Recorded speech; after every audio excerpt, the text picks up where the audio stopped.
éthiopienne a assisté à une conférence internationale pour collecter des fonds pour l'atténuation du changement climatique.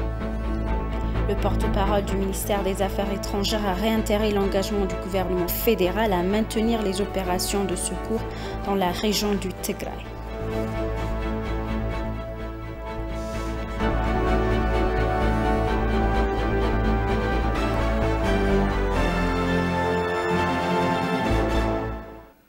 Bienvenue chers téléspectateurs, c'est Aline Teibaro avec le journal du 10 juillet. La présidente Sahle-Work Zewde a assisté à une conférence internationale pour collecter des fonds pour l'atténuation du changement climatique. Le forum a été convoqué par le Premier ministre du Bangladesh pour collecter des fonds pour la prévention du changement climatique. Il a déclaré que le changement climatique affecte les pays en développement plus que tout autre pays et un problème majeur de l'époque. Il a déclaré que l'Éthiopie est très vulnérable et prend des mesures pour améliorer la résilience de la société à travers diverses activités conjointes et nationales. Il a déclaré que l'épidémie du PAC-19 a exacerbé les effets du changement climatique et a souligné la nécessité d'une action conjointe et urgente. Selon les informations obtenues du bureau du président, les pays développés les exhortent à faire leur part pour résoudre ce problème dès que possible.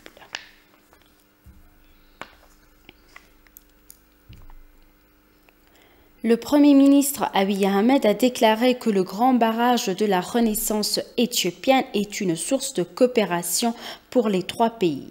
Le Premier ministre a également déclaré que le remplissage du grand barrage ne nuira pas au peuple égyptien et soudanais.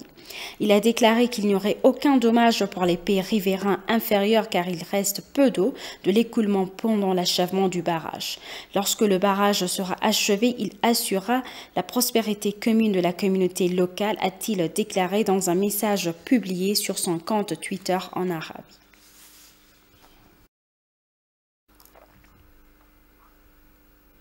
Le porte-parole du ministère des Affaires étrangères, l'ambassadeur Dina Mufti, a réitéré l'engagement du gouvernement fédéral à maintenir les opérations de secours dans la région du Tigray. Il a déclaré que la récente autorisation accordée aux vols humanitaires fait partie des efforts visant à répondre aux besoins de la région. Écoutez. Lors de la conférence de presse hebdomadaire, le porte-parole du ministère des Affaires étrangères, l'ambassadeur Dina Mufti, a réitéré l'engagement du gouvernement fédéral à maintenir les opérations de secours dans la région du Tigray. Il a déclaré que la récente autorisation accordée à un vol humanitaire fait partie des efforts visant à répondre aux besoins de la région. Les cargaisons humanitaires doivent débarquer à Addis Abeba et subir une inspection et contrôle minutieux avant d'entrer dans la région, a souligné le porte-parole, affirmant que le cessez-le-feu unilatéral déclaré par le gouvernement vise à protéger la paix et la sécurité de la population de la région, à créer une atmosphère agricole pacifique pour les agriculteurs et à poursuivre des négociations pacifiques avec des parties prenantes internationales. Le porte-parole a déclaré que le groupe TPLF n'avait encore manifesté aucun intérêt à adhérer au respect de la cessation de l'hostilité.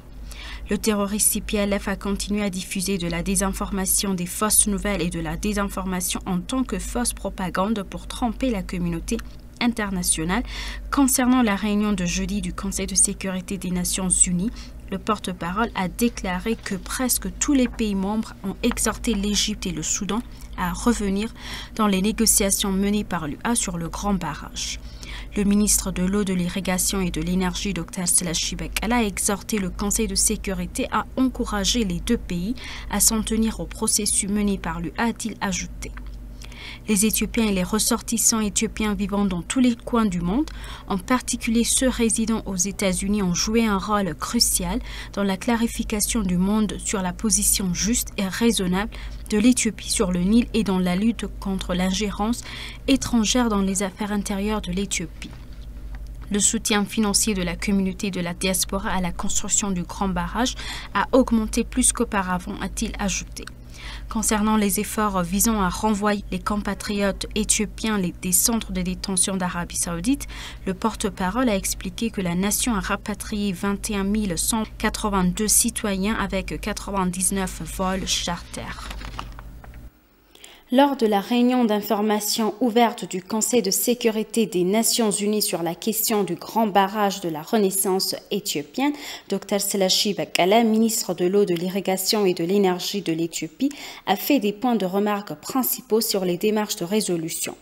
Tout en remerciant la République d'Afrique du Sud et la République démocratique du Congo pour leur facilitation efficace des pourparlers menés par l'Union africaine pour résoudre les questions en suspens et parvenir à un résultat mutuellement acceptable sous les auspices de l'UA, Dr Selashi a souligné qu'il s'agit d'un projet du barrage hydroélectrique du peuple et une humble tentative de réaliser nos besoins de développement.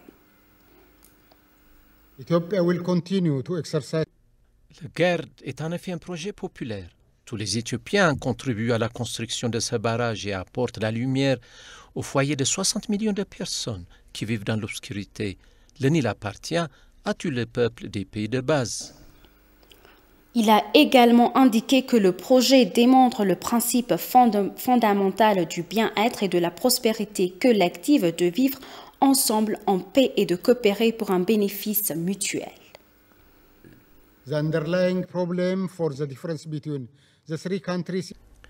Nous avons l'intention de vivre ensemble en paix et en coopération pour notre bénéfice mutuel.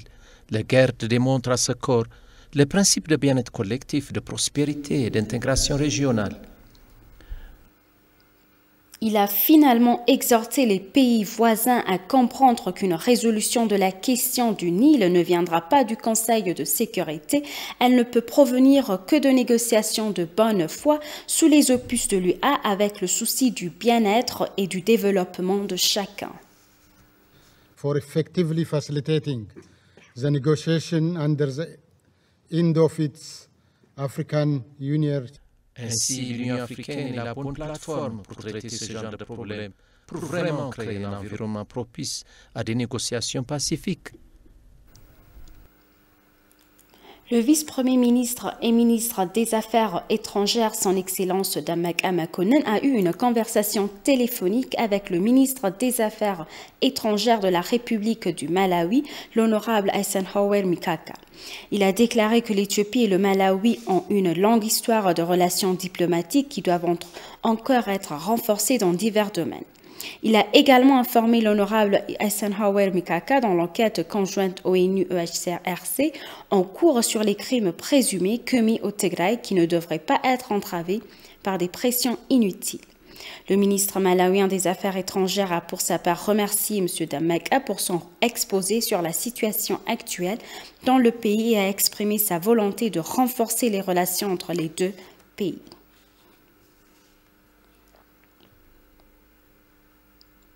Le gouvernement éthiopien a demandé au Bureau de coordination des affaires humanitaires des Nations Unies de s'abstenir de publier des déclarations biaisées et trompeuses et de prendre rapidement des mesures correctives pour éviter des effets néfastes sur la coopération de longue date entre le gouvernement éthiopien et l'organisation. Bétaïe Souciarid à plus.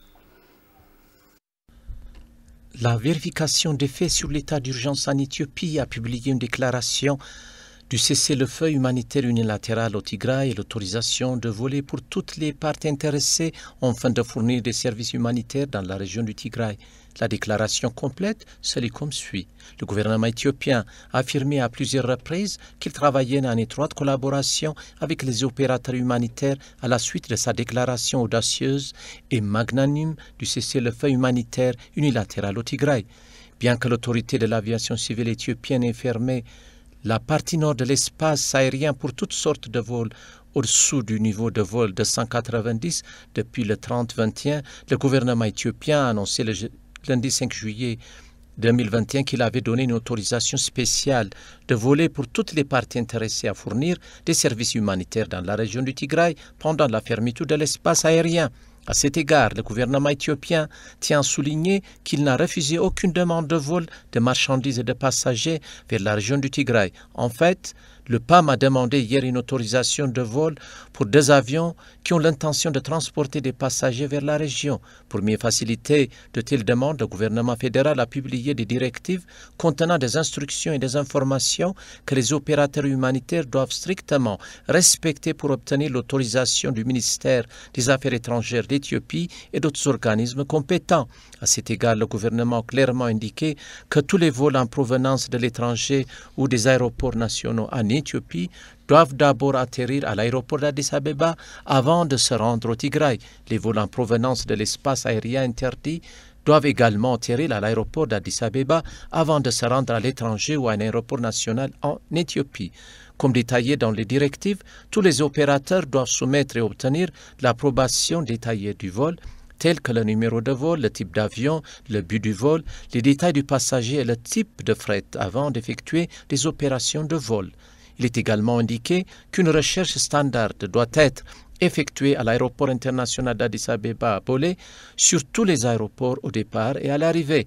Les cargaisons, les passagers, les équipages, y compris les cargaisons volumineuses qui pourraient nécessiter un démontage pour la recherche et le contrôle. Le gouvernement fédéral exige également que tous les vols d'avions de passagers et de fret transportent des personnes ou du matériel lié uniquement à des missions d'aide humanitaire. Malgré les dispositions subventionnées et la volonté du gouvernement fédéral de travailler en étroite collaboration avec les opérateurs humanitaires, certains rapports à Toruno ont continué à désinformer la communauté internationale comme si le gouvernement éthiopien avait entravé les vols vers la région. À cet égard, le gouvernement éthiopien a écrit au secrétaire général de l'Organisation des Nations Unies pour protester contre les actions non constructives du Bureau des Nations Unies pour la coordination des affaires humanitaires qui ne correspondent pas aux relations fructueuses et productives que l'Éthiopie avait construites avant l'organisation de 1984. Le gouvernement fédéral estime que l'engagement de l'OCHA à travers ses rapports et déclarations inexactes décrivant la situation au Tigray n'a pas été utile et constructif depuis le début de l'opération de maintien de l'ordre dans l'État régional. Le gouvernement fédéral a également l'impression que les déclarations et les rapports d'OCHA semblent être formulés pour encourager et complimenter le TPLF qui a continué d'alimenter les perceptions erronées et a conduit la communauté internationale à mal interpréter la situation dans la région. Il est également clair que le bureau continue de désigner le groupe hors-la-loi que le Parlement éthiopien a qualifié en tant qu'organisation terroriste comme les forces de défense tigréennes. Le gouvernement éthiopien aimerait demander au bureau de s'abstenir de publier des déclarations biaisées et trompeuses et de prendre rapidement des mesures correctives pour éviter des effets néfastes sur la coopération de longue date entre le gouvernement éthiopien et l'organisation. Le gouvernement fédéral éthiopien souhaite annoncer que les détails des lignes directrices sur les modalités de vol vers la région du Tigray seraient bientôt communiqués à toutes les parties prenantes et parties intéressées ainsi qu'au public via les canaux appropriés. L'ambassadeur d'Éthiopie au Kenya, Melles Alem, a rencontré William Ruto, vice-président du Kenya, pour discuter des questions bilatérales et régionales. Ruto a salué les relations fraternelles entre les deux pays et les peuples des frères d'Éthiopie et du Kenya, selon le ministère des Affaires étrangères. Il a déclaré à l'ambassadeur Melles que la construction du grand barrage de la Renaissance éthiopienne était très bénéfique non seulement pour l'Éthiopie, mais aussi pour les pays de la région dans le Kenya. Il a déclaré que les différends entre l'Éthiopie, l'Égypte et le Soudan à ce sujet devraient être résolus dans le cadre de l'Union africaine. Il a également fait part de sa joie au peuple et au gouvernement éthiopien pour la conclusion pacifique de la 6e élection nationale tenue dans le pays. L'ambassadeur Melles a remercié le Kenya pour son soutien à l'Éthiopie lors de la récente réunion du Conseil de sécurité de l'ONU. Il a déclaré que la construction du barrage est un rêve devenu une réalité tangible pour les Éthiopiens, mais que ses avantages dépassent les frontières du pays. Il a affirmé que l'Éthiopie travaillerait dur pour renforcer son amitié et son partenariat multiforme avec le Kenya.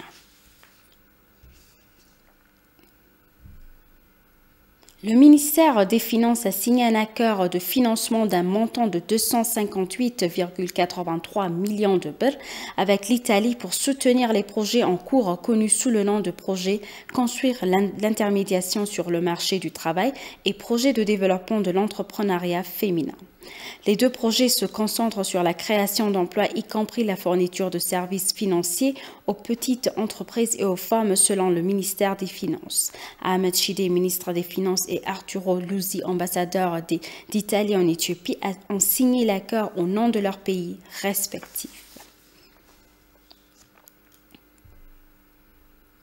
Et pour conclure le journal, Dr Aragawi Barhi, directeur général du Bureau de coordination de la participation publique pour la construction du grand barrage de la Renaissance éthiopienne, a déclaré que le Conseil de sécurité devrait soutenir les pays riverains pour discuter de la construction à travers l'Union africaine.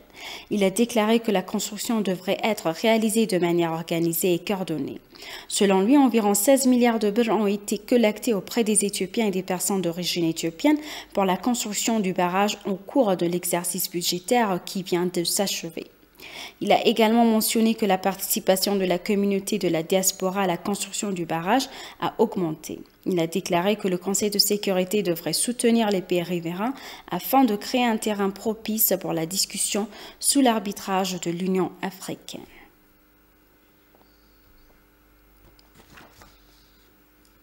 Chers téléspectateurs, nous vous rappelons les titres principaux.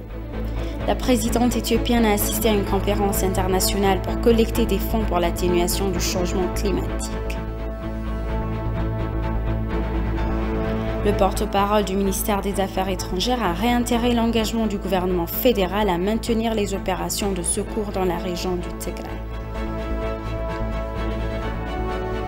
Merci, chers téléspectateurs. C'est la fin du journal. C'était Aline Taïbaro avec le journal. Restez avec nous avec le reste des programmes. Bonne journée.